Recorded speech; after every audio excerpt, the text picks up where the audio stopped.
오늘은 그 누가복음 16장 9절에 불의한 재물로 친구를 사귀라 라고 하는 그 말씀이 어떤 의미인가 라고 하는 질문에 대해서 좀 나눠보고자 합니다.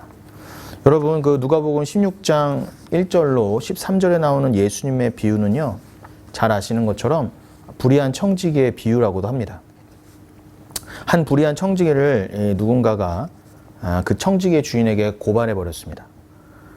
그가 주인의 소유를 낭비하고 있다는 참소와 고발에 대해서 주인은요, 그 청지기를 불러서는 그가 하던 모든 일을 정리하고 그 일에서 손을 떼라 라고 말을 합니다.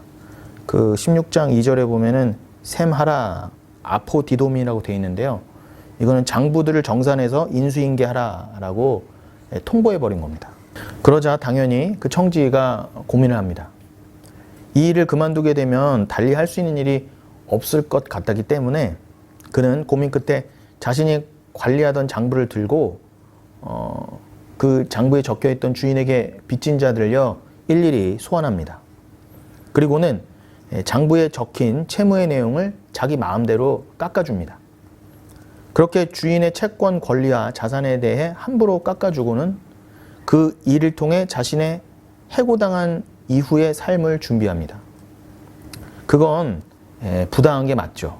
그러나 주님께서는 이 비유를 말씀하신 포인트가 단순히 윤리 도덕적 주제를 다루시려는 게 아니었음을 여러분 절대 잊지 마십시오. 누가복음 15장, 16장에는 5개의 비유가 연이어서 나오는데 그 5개는요 다 한 말씀입니다. 하나로 연결되어 있다는 뜻이죠.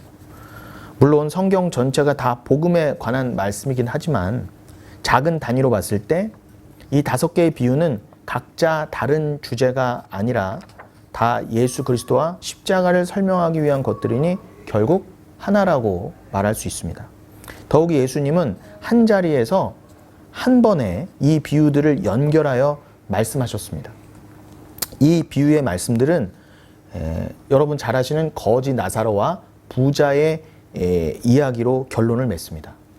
그러니까 이 5 비유를 각기 다른 관점으로 보시면 안 됩니다. 이 5개 잃은 양의 비유, 한 드라크마 잃어버린 비유, 그 다음에 탕자의 비유, 그 다음에 불의한 청지기의 비유, 그리고 거지 나사로의 비유, 이것들을 각각 끊어서 그 개별적인 에피소드로 보시면 안 된다는 뜻입니다. 그러니까 그럴싸한 교훈으로 위장된 어설프고 악한 인본주의적 해석이 각기 다르게 나오는 것입니다. 그렇게 성경들을 분리해서 따로따로 보다 보면 반드시 인간 측에서의 그 악의적인 해석이 들어간다는 것입니다. 그래서 성경은 늘 문맥으로 읽어야 합니다.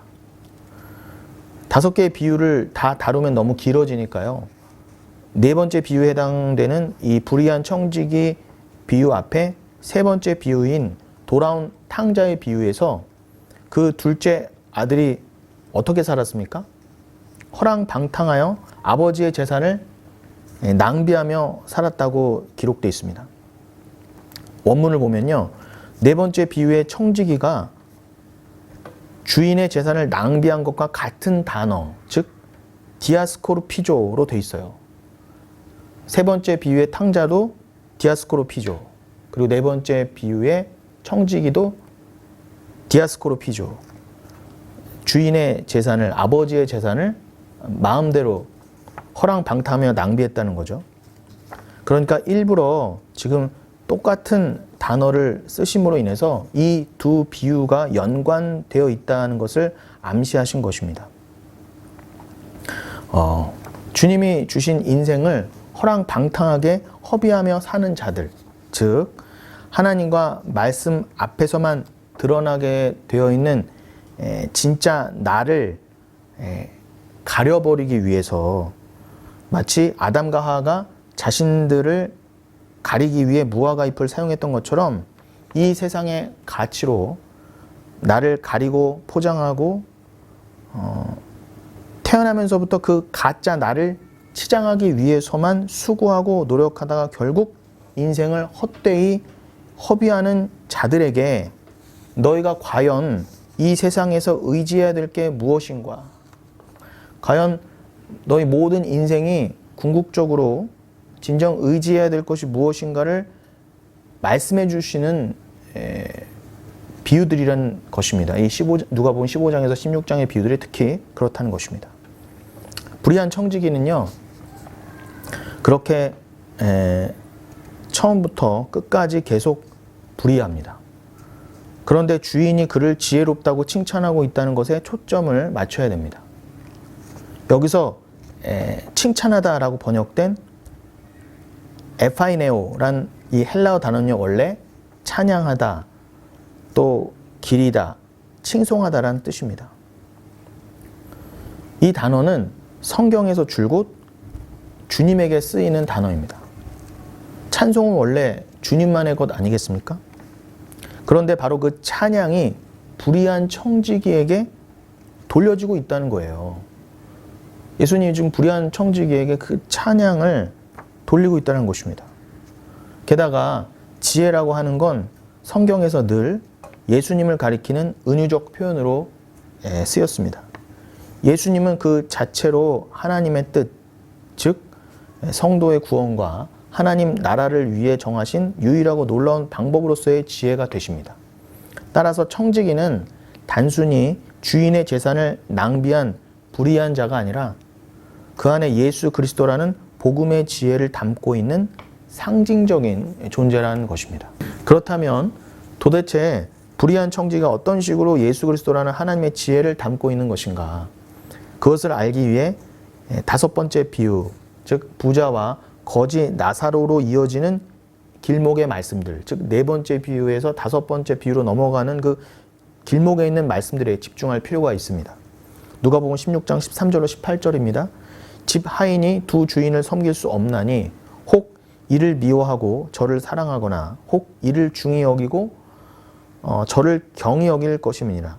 너희는 하나님과 재물을 겸하여 섬길 수 없느니라. 바리새인들은 돈을 좋아하는 자들이라. 이 모든 것을 듣고 비웃거늘 예수께서 이르시되 너희는 사람 앞에서 스스로 옳다는 자들이나 너희 마음을 하나님께서 아시나니 사람 중에 높임을 받는 그것은 하나님 앞에 미움을 받는 것이니라. 율법과 선지자는 요한의 때까지요 그 후부터는 하나님 나라의 복음이 전파되어 사람마다 그리로 침입하느니라. 그러나 율법의 한 획이 떨어짐보다 천지에 없어짐이 쉬우리라. 무릇 그 아내를 버리고 다른 데 장가드는 자도 간음하며 무릇 버림당한 여자에게 장가드는 자도 간음함이니라. 이 말씀들을 징검다리로 해서 19절부터는 거지 나사로와 부자의 비유가 이어집니다.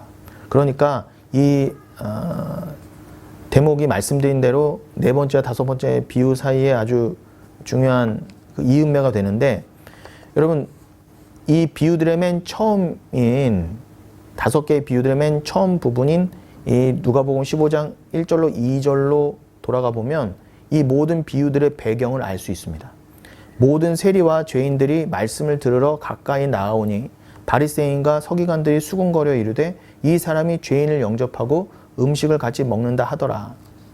이 비유들을요 1차적으로 듣고 있는 자들은 세리와 죄인들인데 그들은 부정한 자들의 대표로 늘 등장하는 자들로서 은혜와 긍휼히 여기심만을 의지해야 하는 자들입니다. 그리고 그들과 대비되어서 나타난 또 한 무리의 청중은 자신들도 역시 주님의 은혜만을 믿는 믿음으로 구원받아야 하는 죄인임에도 불구하고 스스로 의롭다 여기는 교만한 바리새인과 서기관들로서 그들은 율법주의와 행위주의의 그 진영의 대표들입니다. 하나로 통일된 이 5 비유 안에는 그렇게 일관되게 은혜와 율법이 극명하게 대조되어 있습니다. 그리고 구원이란 하나님의 그 은혜와 긍휼로만 말미암는 것임을 가르쳐주고 있는 것입니다. 그 오직 은혜 안에 그 어떤 인간 측에서의 의로운 행위나 선한 일도 그들의 구원에 있어 전혀 조건과 근거로서 개입될 수 없음을 강조하고 계시는 것입니다.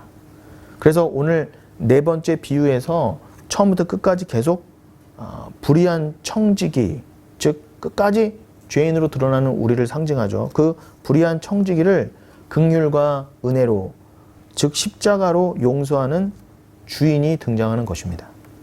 즉 불의한 청지기 비유의 주인공은 죄인을 상징하는 청지기가 아니라 그 죄인을 용서하고 의인이라 여겨주시는, 곧 칭찬해 주시는 주인인 것입니다. 우리가 몇 달 전에 씨 뿌리는 자의 비유에서도 살펴본 것과 동일한 맥락인 것이죠.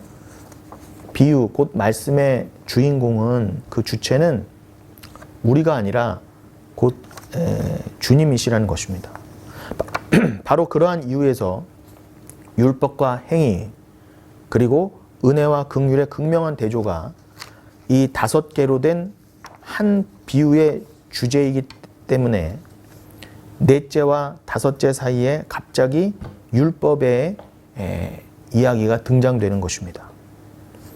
주님께서 의도적으로 그렇게 율법의 얘기를 등장시키신 것이죠. 주님께서 율법과 선지자는 세례 요한 때까지로 끝이 났다라고 말씀하셨습니다. 즉 구약의 때는 세례 요한에서 끝났고 그 세례 요한이 구약의 마지막 선지자였다는 말씀입니다. 선지자는 메시아가 온다는 것을 선포한 자였고 그 예언에 따라 구약이 가리키던 바, 그 실체, 즉 진리이자 메시아로 예수 그리스도가 오셨으니 세례 요한은 이 땅에 오신 예수님을 목도했으니 그가 마지막 선지자였던 것입니다.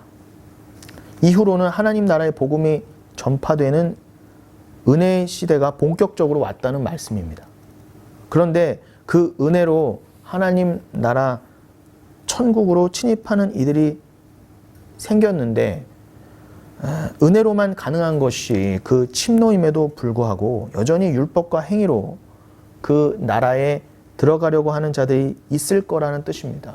그것을 거짓 선지자, 적그리스도라고도 설명하셨죠. 오직 은혜가 아닌, 예수는 전해요. 근데 그 오직 예수가 아니라 그 예수에 우리의 율법적 행위가 첨부돼야 된다, 첨가돼야 된다가 하는 그 잘못된 그 악마적인 가르침이 분명히 있을 것이다 라고 하는 뜻입니다. 그런데 율법을 지키려는 의로 하나님 나라에 밀고 들어가려는 그 행위주의자들, 기복주의자들, 믿음이 아닌 눈에 보이는 현상과 기적으로 판단하려는 신비주의자들이 간과한 게 있습니다. 바로 율법은 사라지는 게 아니라는 것입니다. 그 누가복음 16장 17절에 분명히 율법의 한 획이 없어지는 것보다 천지가 없어짐이 쉽다라고 주님 말씀하십니다. 율법은 영원하시고 실수가 없으신 하나님으로부터 나온 말씀인데 당연히 영원토록 사라질 리가 없죠. 그 영원한 율법의 요구가 그 요구를 충족시키실 수 있는 유일한 그리스도 예수에 의해 십자가에서 그의 피값으로 충족되고 그 대속으로 인해 만세전에 택함받은 백성, 그 구원받기로 작정된 교회에게서 율법의 정죄와 고발로 인해 드러났던 그들의 죄와 불의가 소멸된다는 것입니다. 그 복음을 지금 예수님께서 비유를 들어 설명하고 계시는 거예요. 그러나 하나님의 선택에서 제외된 자들은 자신들의 율법적 지킴을 의지하여 그 율법적 행위를 근거로 천국에 들어가려고 아무리 애를 써도 피조물이자 죄인인 그들의 힘으로는 하나님이 원하시는 수준의 율법의 요구를 완벽히 충족시킬 수 없습니다. 그렇게 율법의 정죄를 스스로의 힘으로 피할 수도 없을 뿐더러 오직 하나님의 은혜로 십자가에서 이루신 그 율법의 완성의 복음이 그들과는 무관한 것이기 때문에, 즉 그들의 죄가 십자가에서 하나님의 어린 양 예수 그리스도에게 전가되지 않았기 때문에 그들은 어떤 일이 있어도 천국에 못 들어간다라고 하는 말씀입니다. 이 5 비유들이 시작되는 지점에서 유대인들이 세리와 죄인들을 고발하면서 왜 저런 불의한 자들과 식사를 하냐고 예수님도 함께 고발하지 않았습니까? 인간의 불의를 고발하는 율법을 상징합니다. 주님은 이러한 형국을 청지기 비유해서 그들로 하여금 생각나게 하시고 그 상황이 의미하는 바를 설명해 주시는 것입니다. 청지기는 누군가로부터 불의함을 고발당했습니다. 그 누군가가 바로 율법이었던 것입니다. 그 율법의 정죄로부터 자유한 인간은 아무도 없습니다. 왜요? 인간 중에 의인 없나니 한 명도 없어서 다 죄인이기 때문에 그렇습니다. 청지기는 지금 완전한 죄인으로 드러나고 판결이 났어요. 그에겐 당연히 주인의 심판이 결정되어 예고되어 있습니다. 그건 바로 우리의 모습이기도 합니다. 이 상태에서 과연 성도는 이렇게 심판받을 수밖에 없는, 주님이 청지기로서 맡겨주셨는데 나는 그 맡겨주신 바로 인해 오히려 불의한 자임이 드러나고 말았어요. 그러니 이러한 절대절망의 상태에서 뭐 불의한 청지기가 그냥 잘려서 직장을 잃고 무엇을 하고 먹고 살아야 될까라고 하는 고민 정도의 지금 얘기가 아닙니다. 그것이 상징하는 바 우리는 주님께 해고당해서, 즉 천국이 원래 천국에서 제외되어서 뭐 그냥 영원히 불의한 자로 드러날 수밖에 없는, 하나님의 것을 훔치고 그 하나님의 은혜를 몰랐던 자였어요. 그런데 그렇게 심판은 이미 결정되고 예고되어 있던 우리가 이 오늘 말씀을 통해서 우리의 그 실체, 죄인의 실체의 모습을 깨닫고, 그러니 그 실체를, 우리의 심판이 예고되어 있는, 우리는 심판받을 수밖에 없다는 것을 우리가 오늘 말씀을 통해서도 깨달았다고 한다면, 그럼 택함받은 성도는 당연히 고민하게 된다는 거죠. 그럼 나는 무엇을 의지해야만 하는가? 결국 이것에 대한 답이 오늘 이 불의한 청지기의 비유들을 포함한 이 누가복음 15장, 16장의 5개의 비유들의 공통 주제인 것입니다. 불의한 청지기가 낭비한 주인의 재물을, 여러분 가만히 읽어보세요, 이 말씀을요. 그 불의한 청지기가 자기가 이미 낭비해서 소실했던 그 주인의 재물을 스스로의 힘으로 갚아주거나 물어주거나 뭐 노동을 해서라도 변제했다, 그렇게 용서받고 의롭게 되었다는 얘기가 하나도 나오지 않습니다. 청지기가 안 한 그 일을 나는 할 수 있다고 해보겠다고 나선 게 바로 가룟 유다와 같은 유대 행위주의자들이었던 것입니다. 그런데 이 불의한 청지기는요, 그 율법주의자들이 하지 않았던 그 다른 행위는 꼭 한 것이 있는데, 그건 바로 주인이 그 불의한 청지기의 행위를 지혜롭다고 칭찬받았다는 것에 있습니다. 어떤 지혜입니까? 계속 자신의 불의함을 폭로당하는 것입니다. 어차피 자기 중심적인 인간이 생각해낸 지혜라고는 상황을 호도하고 끝까지 살아남고 손해보지 않기 위해서 남을 기만하는 것입니다. 그러나 그에게는 믿는 구석이 하나 있었어요. 즉 주인의 은혜와 긍휼을 믿고 있었습니다. 거기에 자신의 모든 것, 생명까지도 걸어버린 것입니다. 그렇습니다, 주님. 저는 이런 존재밖에 되지 않습니다. 그렇게 죄가 드러났는데도 여전히 제 꾀로 제사할 궁리만 하는 저는 끝까지 불의한 자입니다. 그러나 저는 주님을 압니다. 그 은혜와 긍휼을 압니다. 저는 그 믿음에 제 인생을 다 걸겠습니다. 이게 구원 얻을 진짜 지혜입니다. 율법에 의해 고발된 자가 율법 조항 한낱 몇 개를 지켜서 의로움을 챙기려고 하지 않고, 그 율법을 통해 결코 행위로는 온전할 수 없는 자신을 깨닫고는 오히려 주님의 긍휼과 은혜에 자신의 모든 것을 맡겨버리는 것을 구원 얻을 믿음이라고 하는 것입니다. 그러자 주인이 크게 웃으면서 그래 너 참 지혜롭구나 라고 칭찬했던 것입니다. 하나님이 이 비유들을 통해 우리에게 요구하시는 게 바로 이것입니다. 우리를 이 땅에 보내신 유일한 이유는 바리새인 서기관들처럼 열심히 자기 의를 쌓고 율법적 행위를 근거로 하나님께 잘 보여서 자신의 유익과 만족을 구하라고 하신 것이 아닙니다. 우리에게 인생을 주신 유일한 이유는 아버지, 저는 어쩌면 이렇게 저밖에 모르는 인간일 수 있겠습니까? 도대체 구원을 받았다고 하는데도 어쩜 이렇게 늘 제 꾀로 이기적인 이 모습은 도대체 무엇입니까? 그래서 예수님께서 날 위해 오셔서 십자가에 달리실 수밖에 없었군요. 하나님 아버지, 저는 당신의 그 사랑만을 의지하고 붙잡을 수밖에 없습니다. 하나님 살려주세요 라고 주 앞에 나아가는 것이 곧 믿음이자 지혜입니다. 예수님은 여러분 죄가 없으신 분입니다. 그리고 율법의 주인이자 본처가 되십니다. 그런데 어이없게도 율법주의에 의해 고발당하셨어요. 진짜 불의한 우리를 대신해서 죄 없으신 주님이 스스로 불의한 자가 되셔서 우리를 살려내신 것입니다. 성도는 율법을 지켜서 구원을 얻는 게 아니라 예수 그리스도의 그 은혜와 긍휼에 자신을 맡겨버림으로 구원을 얻는 것입니다. 그런데 그렇게 불의한 우리를 건져내시기 위해 예수님께서 대신 그 불의한 자리로 내려오셔서는 우리의 모든 죄를 덮어 쓰시고 우리의 불의를 상쇄시키신 그 구원의 일은 말 그대로 자신을 위하신 일이 아니라 남의 일, 즉 우리가 스스로 해야 했던 일입니다. 내가 하나님 앞에서 감당해야 했지만 감당할 수 없었던 그 일에 예수님께서 대신 충성해 버리신 거예요. 우리가 못한 충성을 예수님이 대신 해주신 거예요. 그 일은 지극히 작은 자인 우리를 위한 섬김이었기 때문에, 그것도 불의한 자의 불의함에 충성하신 일이었기 때문에 지극히 작은 일이라 할 수 있습니다. 성경에서 말한 작은 일의 뜻은 바로 이것입니다. 그와 동시에 하나님 나라에서의 주님 받으실 큰 영광과 우리에게 영원토록 베푸실 은혜와 섬김에 비하면 지극히 작기 때문에 주님은 작은 일이라고 말씀하신 것입니다.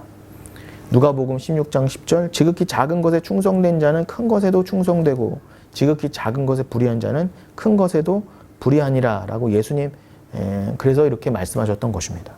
지극히 작은 것, 남의 것, 불의한 자의 그 일에 충성하라는 말씀이 그래서 나온 것입니다.